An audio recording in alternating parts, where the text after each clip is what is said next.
नमस्कार, स्वागत है आपका राशि। मैं हूं आपके साथ विशाल पंडित। बिहार का सीमांचल विधानसभा चुनाव से पहले एक बार फिर सियासत के केंद्र में है। यही वजह है कि प्रधानमंत्री नरेंद्र मोदी सोमवार को पूर्णिया से सीमांचल को बड़ी विकास सौगात देने जा रहे हैं। प्रधानमंत्री यहां पूर्णिया एयरपोर्ट के नए टर्मिनल भवन का उद्घाटन करेंगे और करीब 40,000 करोड़ रुपए की परियोजनाओं का शिलान्यास व उद्घाटन करेंगे। इनमें सड़क, बिजली, कृषि और शिक्षा से जुड़ी कई परियोजनाएं शामिल हैं। इसके साथ ही प्रधानमंत्री 4 नई ट्रेन और हरी झंडी दिखाएंगे और राष्ट्रीय मखाना बोर्ड के गठन का भी ऐलान करेंगे। सरकार का दावा है कि मखाना उद्योग में से इससे रोजगार और आय दोनों बढ़ेगी। मोदी भागलपुर में ultra super critical power project का भी शिलान्यास करेंगे। कोसी मेची परियोजना और विक्रमशिला कटारिया रेल लाइन का उद्घाटन करेंगे और अरिया गलगलिया रेल लाइन भी जनता को समर्पित करेंगे। प्रधानमंत्री आवास योजना के तहत बने 40,000 से ज्यादा घरों की चाबी भी लोगों को सौंपी जाएगी। प्रधानमंत्री मोदी का यह दौरा महज विकास परियोजनाओं का उद्घाटन भर नहीं, बल्कि इसे सीधे चुनावी तैयारियों से जोड़ा जा रहा है।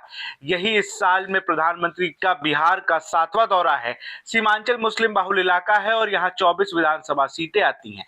यही कारण है BJP, JDU, RJD, Congress, AIMIM सभी की निगाहें यहीं टिकी हैं।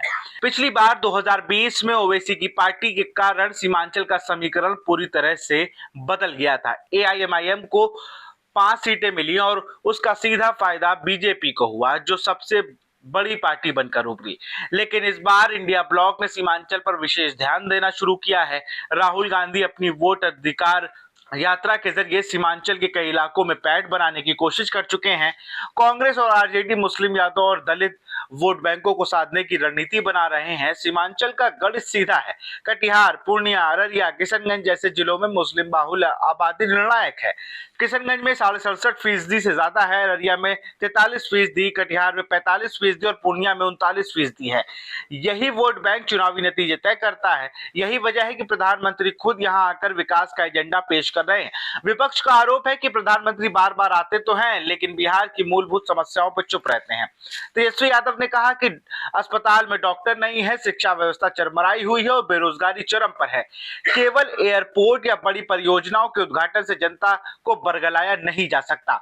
वहीं भाजपा का मानना है कि मोदी सरकार की योजनाएं सीधे जनता के जीवन को छूती हैं और यही एनडीए की सबसे बड़ी ताकत है। सीमांचल हमेशा से राजनीतिक प्रयोगशाला रहा है। कभी कांग्रेस और आरजेडी का गढ़, फिर ओवैसी की एंट्री से बदला समीकरण और अब बीजेपी के लिए बड़ी चुनौती। इस बार प्रशांत किशोर की जनसुराज पार्टी भी धीरे धीरे अपनी जगह बनाने की कोशिश कर रही है। ऐसे में सीमांचल का हर वोट और हर सीट बेहद अहम है। बिहार विधानसभा चुनाव से पहले प्रधानमंत्री नरेंद्र मोदी का पूर्णिया दौरा सिर्फ विकास योजना का पैकेज नहीं, बल्कि एक बड़ा सियासी संदेश है।